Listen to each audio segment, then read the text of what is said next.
Jake Drake, Chapter 11 Winners. Then came the weekend before the science fair. Willie and I spent all Saturday and Sunday finishing our posters. We planned what we would say to the judges. We planned how to explain our conclusion. We also had to be ready to explain our method. That's the part where we tested our idea. Judges can ask any questions they want about any part of the project. So you know what you have to be? You have to be a know-it-all, at least about your own project. Unless you have a good partner like Willie, then you can be a know about half. Willie and I were ready. We even remembered to buy 4 new batteries so the magnets would work just right. On the Tuesday of the science fair, we brought our project to the school gym at 5 o'clock in the afternoon.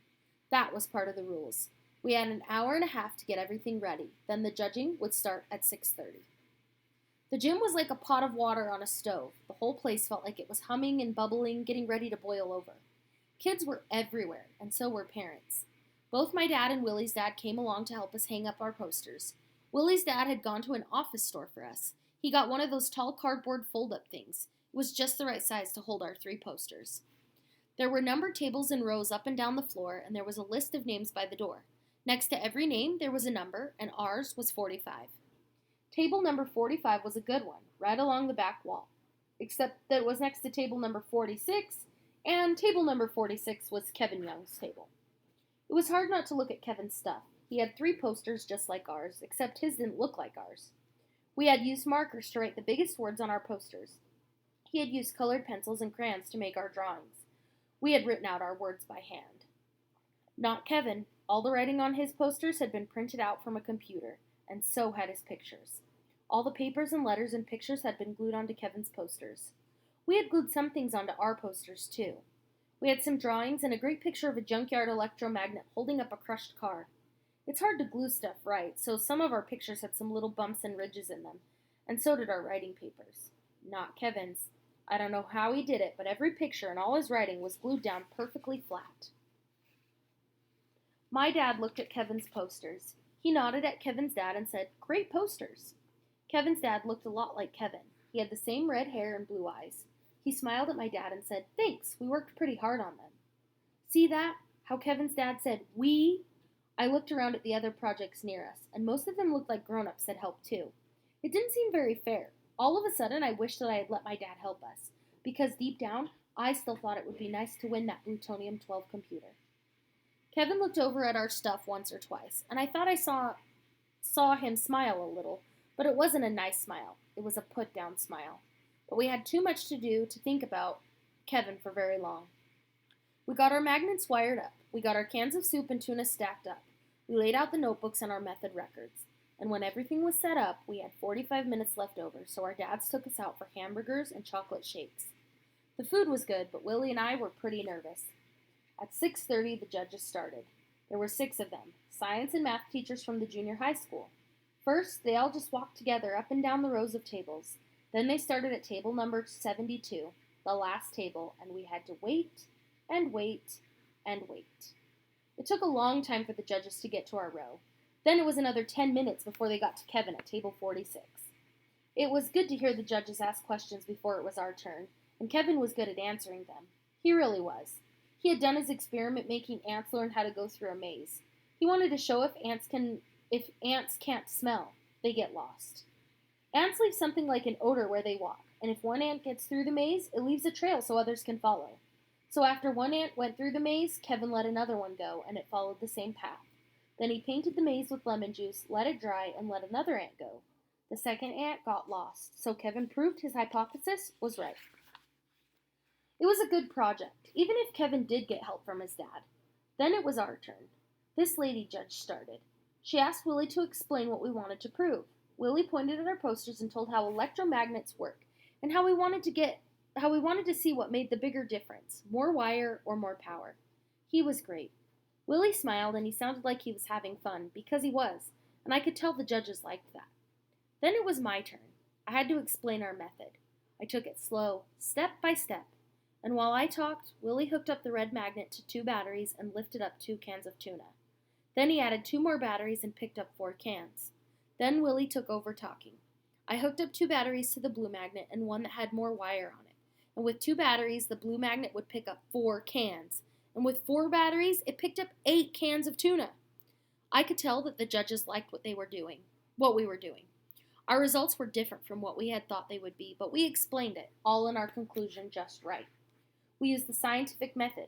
It was a good experiment. Kevin was watching too, but I couldn't tell what he was thinking. He didn't smile or frown, and he hardly even blinked. Then it was over, and it felt great. I looked at Willie, and he had that smile on his face, the really big one. And right then, I knew he didn't care if we won anything or not. The judges moved on. Then it was time for more waiting. A lot more waiting. So Willie and I went to look around. There was a lot of neat stuff to see.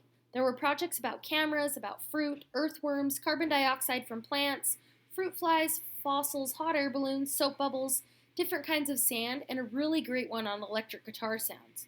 And tons more. We found Marcia's table, but we didn't go over. That's because she looked sad and kind of mad too, like she might start crying or yelling or something.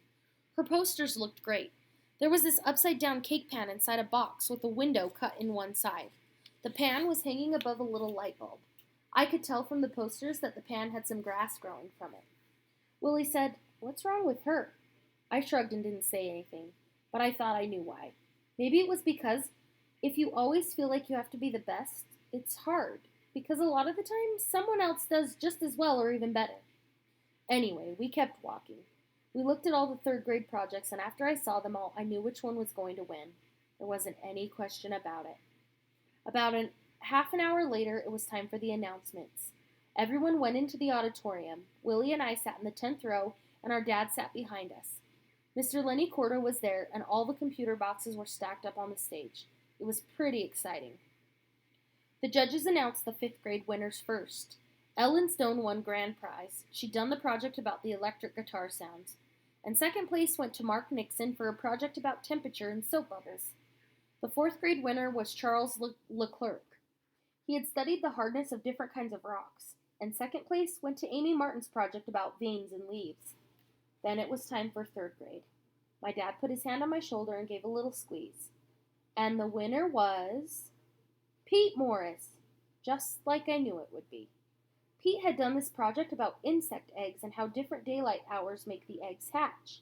He had found some praying mantis eggs. He'd put some lights on a timer and had made the eggs hatch 2 months early.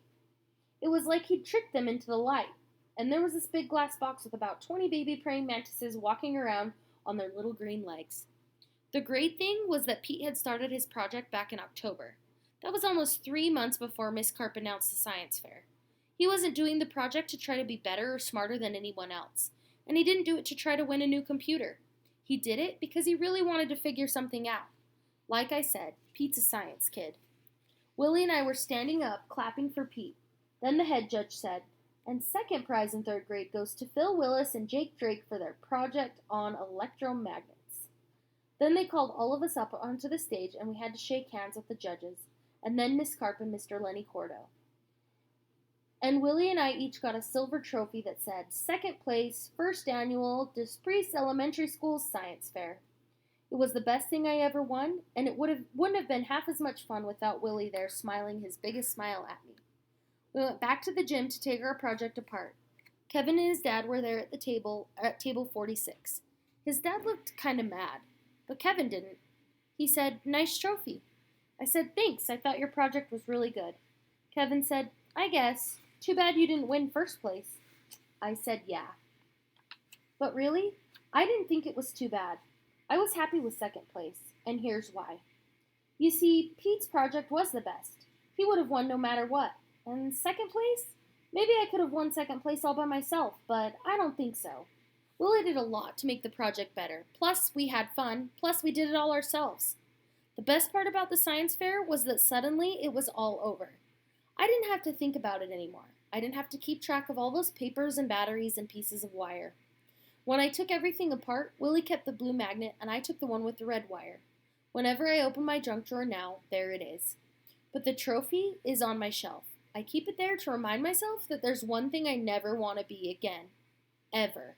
And that's Jake Drake, Know-It-All.